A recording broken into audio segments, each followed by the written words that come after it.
Bismillahirrahmanirrahim.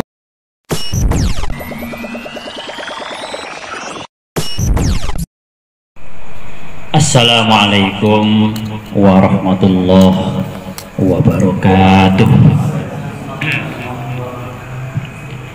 A'udzubillah, bismillah, alhamdulillah, wassalatu wassalamu ala rasulillah wa ala alihi wa sahbihi wa mawalah, amma ba'd. Alhamdulillah, di malam ini dengan izin dan ridha Allah kita terpilih untuk duduk di majelis taklim demi untuk melaksanakan tugas yang sangat berat sekaligus sangat suci, yakni menuntut ilmu. Mudah-mudahan ilmu yang kita dapatkan bermanfaat. Amin. Sholawat dan salam kita khususkan ke pangkuan baginda beliau Rasulullah Sallallahu Alaihi Wasallam. Mudah-mudahan beliau pada hari ini, pada saat ini tersenyum melihat kita karena suka duduk di majelis taklim, dan satu saat ketika kita berjumpa dengan beliau disambut dengan senyumannya. Amin. Bismillahirrahmanirrahim. Salatu alal mayyit. Kita akan membahas tata cara sholat jenazah. Ini rasanya udah tahu semua ya, tinggal mengulang kembali. Sholat jenazah itu boleh dilakukan tiga. Pertama, saat jenazahnya masih ada. Kedua, saat jenazahnya sudah dimakamkan. Ketiga, saat jenazahnya tidak ada di hadapan kita, namanya sholat goib. Misalnya nih, jenazahnya dulu Ki Haji Dadang ya, ketika beliau berangkat haji, jenazahnya kan di Madinah, sholatnya ya di Cibarusah, itu sholatnya sholat goib. Atau jenazahnya udah dimakamkan, jadi ketika misalnya mau dimakamkan nanti dulu nunggu si itu yang belum pulang, di bel gimana nih, ya udah nggak apa-apa dah, makamkan be, ya udah ayo. Nah setelah dia pulang, mana makam mak sama bapak ini, boleh sholat di atas makam gitu. Caranya sama caranya. Nah secara hukum sholat jenazah itu fardu kifayah. Artinya kalau satu orang melaksanakan, yang lain bebas. Jadi andaikan dicebongin ada yang meninggal, yang nyolatinnya tuh amil doang nyolatin, yang lain mah kagak. Ya kebangotan be ya. Nyolatin tuh amil doang nyolatin. Boleh itu, boleh. Namanya juga fardu kifayah. Disunatkan sholat jenazah itu jemaahnya 3 baris. Dibuat as-sufufus salasah. Sunat 3 baris.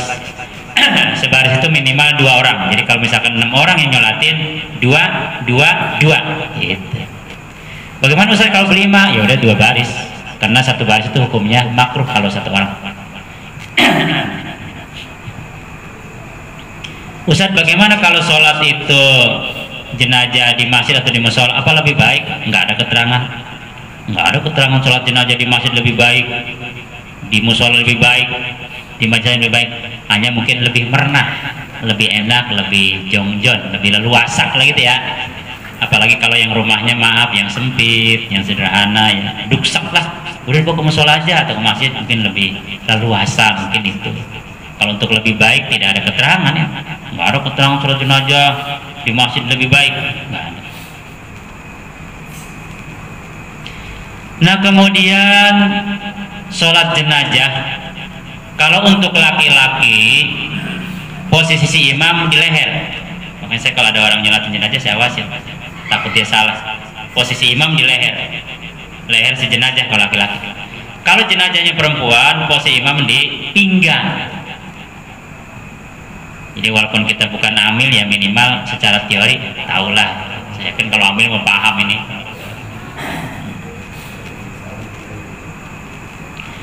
Nah kemudian boleh nggak sholat jenazah bergelombang? Boleh, misalnya terlalu membludak. Walaupun menurut saya kan fardu kifayah ya, nggak perlu pakai gelombang sih. agak sedikit ribet, cuma ya memang karena ingin nyolatin, misalnya seorang tokoh lah, seorang kiai yang ribuan orang, wah ini nggak muat nih, ya udah gelombang pertama keluar, gelombang kedua maju lagi, ya bolehlah.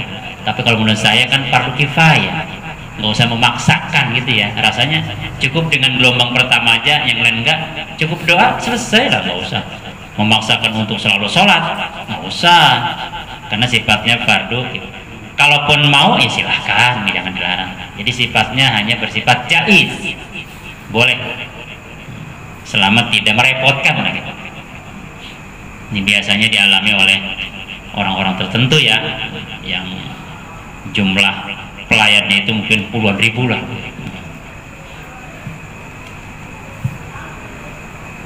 Ustadz boleh nggak nyolatin jenazah pakai zaman sekarang virtual?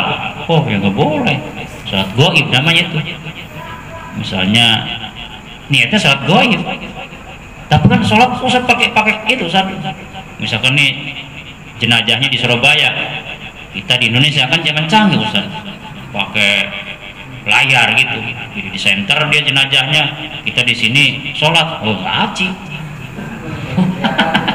Pakai virtual yang zaman sekarang pakai enggak, tetap itu sholat gaib namanya. Jadi sholatnya jenazah di depan, bukan di layar, di makom udah dikuburkan dan tidak kelihatan, udah itu masuknya sholat gaib kalau pakai virtual. Itu Ustaz kalau habis sholat gini kantong suka diisi-isi, itu mah tanda terima kasih. Yang nggak nerima juga nggak masalah, nerima juga nggak masalah. Jadi seolah-olah terima kasih ya udah nyolatin orang tua saya, terima kasih banget, seolah-olah begitu. Makanya Ustadz kalau menyolatin ganti baju tuh, yang kantongnya ada dua sini tuh. maaf ya, canda ini. Jangan yang nggak ada kantongnya. Mana Ustadz? Pulang dulu. Dan nyolatin jam 10 ya? Siap. Oh, jadi si Ustadznya udah ganti baju, ganti kostum yang kira-kira kantong duanya udah siap. Diginiin aja dulu. Maksudnya kantong isi enggak sih. Itu mah hanya sedikit adat ya. Dan menurut saya memang ada kesalahan fatal di kita. Pertama, bagi yang nggak punya, tolong jangan ngada-ngadain, jangan maksain. Udah apa adanya. Bosan sampai misalnya motong ayam aja udah utang, bikin kue jangan apa adanya Pak. Jadi jangan memaksakan. Kalau memang nggak punya jangan maksa. Bahkan kalau perlu dibantu. Alhamdulillah kita sedang keliling ya. Alhamdulillah bagus ya keliling ini. Jadi membantu, meringankan, apalagi kalau situ ada anak yatim, udah lagi ditinggal ayahnya, di situ ada anak yatim, membebani lagi, ngopi lagi di situ, rasanya kurang pantas. Apalagi segala ngemih ongkong dia, jadi kurang pas ya. Jadi sifatnya kurang. Kalau perlu mau kita bawa mie dari rumah, bawa kopi dari rumah, kalau perlu bawa termos dari rumah, nih gitu. Kalau perlu ya, bagi yang nggak punya itu jangan memaksakan lah, kasihan. Nah yang kedua juga kita yang pada ngebantu, yang pada tahlil segala macam ya, jangan niat pengen makanan ya kebagiannya nggak apa-apa, ya nggak kebagian juga nggak mungkin. Pokoknya jangan memaksakan sampai wah malam ketujuh nih emang gue belum makan, jangan gitu. Ini biasain karena itu kesalahan. Jadi jangan memaksakan si tuan rumah, dan kita juga jangan terlalu bebas seperti orang pesta di rumah orang yang duka. Kita datang ngomong rokok ngopi, ya emang orang hajatan, jangan aja nih biasa. Ya kalau memang kita duduk ada yang nyuguhin ya minum. Kalau sejam di rumah jangan menjambak sana yuk. Ayo tadi siap. Kalian kita makan yang belum makan, di tempat nih makan jangan. Kecuali kita disuguhin ya kita makan, enggak juga enggak apa-apa. Pokoknya ya di lapangan itu silakan. Itu tidak perlu diatur. Kayaknya udah pada paham. Kalau perlu memang ya Pak DKM juga ya menyiapkan hal-hal yang ya alhamdulillah sih, seperti untuk kerandanya alhamdulillah udah ada, tempat pemandian udah ada, jadi meringankan. Kalau perlu ya apa namanya si lawan itu ya kain kafannya oleh DKM disiapin, masjid itu ya nyiapin lah ya. Jadi beli, jadi kalau ada yang meninggal udah orang nggak punya ini nggak usah beli, nah ininya ini dari masjid semuanya, minyak wangi semuanya lah lengkap, abot set. Kalau perlu ada tim mengaji di makam, tim sukarelawan. Berapa hari nih? 3 malam. Siap. Aduh, bagaimana saya nggak punya duit? Nggak usah mikirin duit. Saya punya tim. Tinggal ya atau tidak. Kalau tidak ya udah nggak apa-apa. Kalau diizinin siap. Itu bagaimana ntar tenda? Siap, saya yang tenda. Ntar bagaimana mie makan? Siap, ada semua. Ntar yang ngaji bagaimana itu urusan saya. Semua udah saya tanggung. Yang penting saya diizinkan untuk ngajikan. Bagaimana? Wah, itu kudunya ada tuh program seperti itu. Kan kita kalau doakan suka ada salamatan fiddin wa afiatan fil jasadi wa ziyadatan fil ilmi wa barakatan fil rizki wa taubatan qoblal maut wa rahmatan indal maut wa maghfiratan wa hawwin alaina fi. Jadi ada 8 doa. Doa-doa nggak dipraktek-praktekin. Salamatan fiddin, yang bisa menyelamatkan agama apa? Ya pondok pesantren. Makanya pada waktu kemarin malam Kamis tuh itu salah satu jawabannya. Jadi masjid sebagus apapun, walaupun 10 miliar 20 miliar, kalau tidak ada keluaran pesantren, kalau tidak ada majelis taklim, hampa, kosong, mau pada mau. Jadi yang membuat masjid ramai itu ada pondok, ada majelis taklim. Istilahnya kan masjid itu kalau kayak gudang, gudang. Yang namanya gudang berarti kan perlu diisi. Namanya isi itu kan padi dari mana? Dari sawah. Nah, jadi pondok, majelis taklim itu sawah-sawahnya. Kalau udah panen, ya udah tinggal gudang. Miliaran juga biasa aja berubah. Gitu. Tanya mama yang mana? Ini culak itu tanya, gimana sih? Tetap masjid itu dia akan pernah berfungsi kalau tidak ada anak santrinya, gitu. Makanya kita ciptakan malam Selasa, malam Kamis, pada maghrib kita ngaji, bocah, itu sekitar 70-80 bocah tuh banyak banget, saya mau bocah banyak amat, kompak. Setelah itu sholat isya berjamaah, sok berjejer, gitu. Yang membuat ramai itu ya dari gitu ya, itu jawabannya itu. Kemudian sholat jenazah itu rukunnya yang pertama niat. Niat sholat jenazah fardu kifayah 4 takbir karena utama. Kemudian yang kedua al-qiyam. Al-qiyam itu berdiri. Jadi nggak boleh sholat jenazah baru duduk. Ketiga rukunnya itu takbiratul arba'i. 4 takbir. Jadi sholat jenazah tidak ada ruku, tidak ada sujud, takbir doang. Nah, takbir pertama Allahu Akbar itu membaca suratul Fatihah. Udah bisa semua?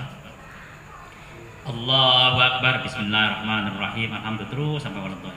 Allahu Akbar, Allahumma shalli ala sayyidina Muhammad. Cuman biasanya nih saya juga suka sedikit ngeritik kepada Amil ini.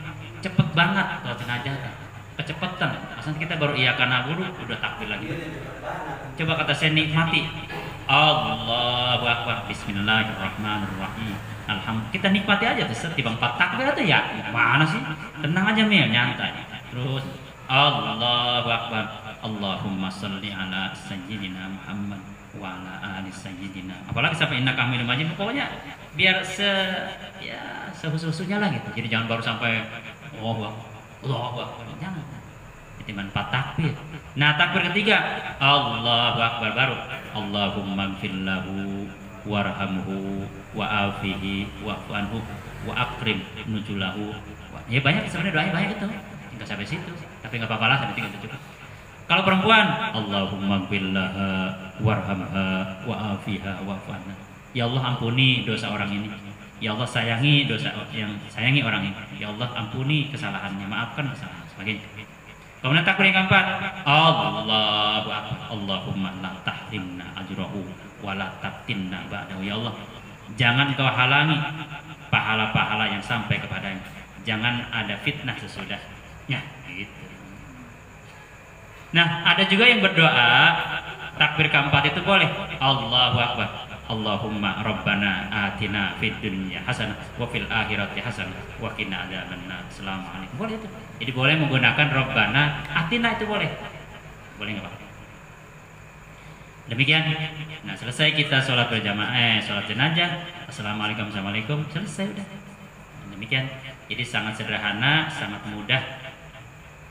Bagaimana kalau jenazahnya lebih dari satu?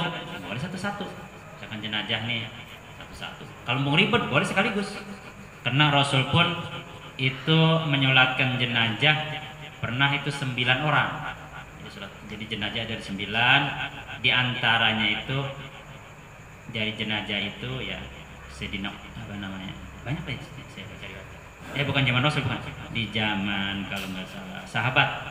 Di situ ada Ummi Kulsum. Ummi Kulsum itu putri dari Sayyidina Ali yang dinikah oleh Sayyidina Umar. Jadi Sayyidina Umar itu mantu Sayyidina Ali. Jadi Sayyidina Ali punya anak itu dinikah oleh Sayyidina Umar. Pernah dinikah? Ada. Ya sahabat ya mantu. Kemudian yang tidak boleh disolati ya orang yang mati syahid. Misalnya Sayyidina Hamzah ketika beliau di perang Uhud syahid di sana oleh Rasul ya tidak dimandiin, tidak dikapani dan tidak disolat. Jadi langsung dibungkus, dimakamkan. Karena darah yang mati syahid itu kan akan menjadi saksi nanti di hadapan Allah. Nah yang kedua, syahidnya bukan di medan tempur. Misalnya para kiai, para ustadz atau misalkan orang kelab, maaf ya, orang yang kebakar atau mungkin yang kena, mohon maaf itu COVID itu juga mati syahid. Jadi orang yang kena musibah itu tetap disolati. Jadi syahid ada dua, ada yang syahid di medan tempur, ada juga syahid di luar medan perang.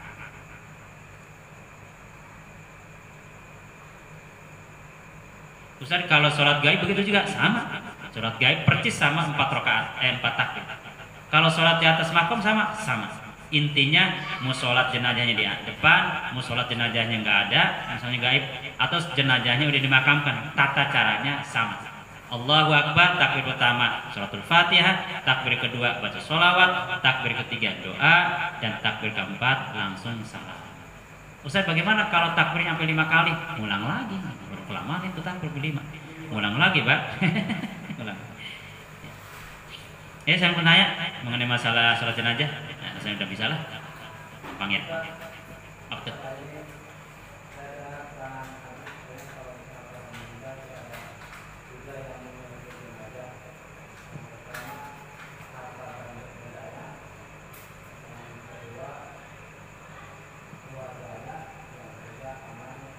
Yang maksud dengan katanya apakah uang yang dikasih kepada firman yang melalui atau gimana?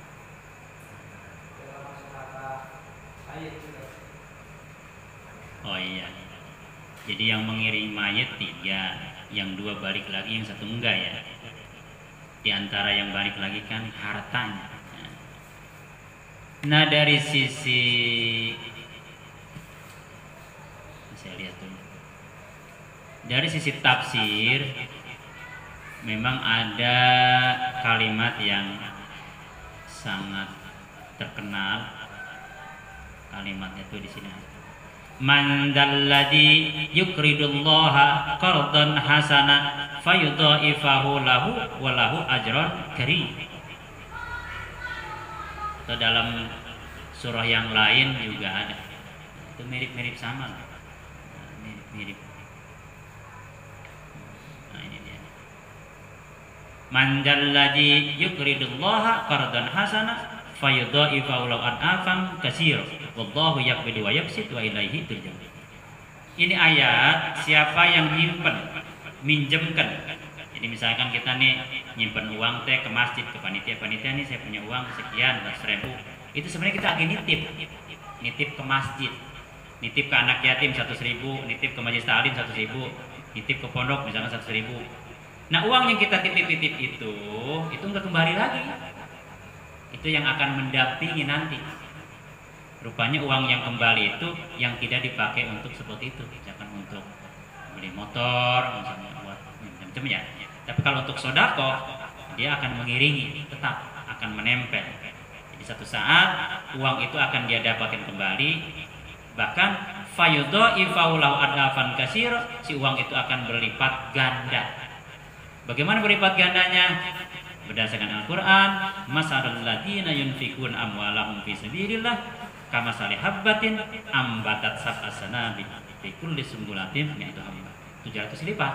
Misalnya kita nih buat masjid nih 100.000, alhamdulillah ini itu uang 100.000 yang kita berikan ke masjid, ke panitia, itu nanti kita akan dapatkan kembali 100.000 kali 700. Hitung sendiri berapa murah. Wallahu yudhaifu liman yasha, bahkan bisa dilipat gandakan. Gitu, Pak. Jadi uang yang kita titip itu sebenarnya nitip, bukan nitip ya. Nih, ke anak yatim segala macam. Itu tuh sebenarnya nggak habis. Jadi kalau misalnya kita punya uang 10.000, yang 2.000 kita titipkan ke masjid, yang 8.000 itu habis. Jadi yang tersisa itu, yang abadi itu yang 2.000. Gitu. Jadi kembali ke yang tadi pertanyaannya, betul.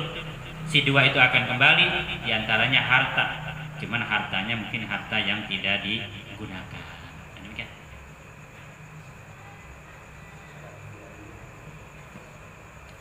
Mari kita tutup dengan doa. Bismillahirrahmanirrahim.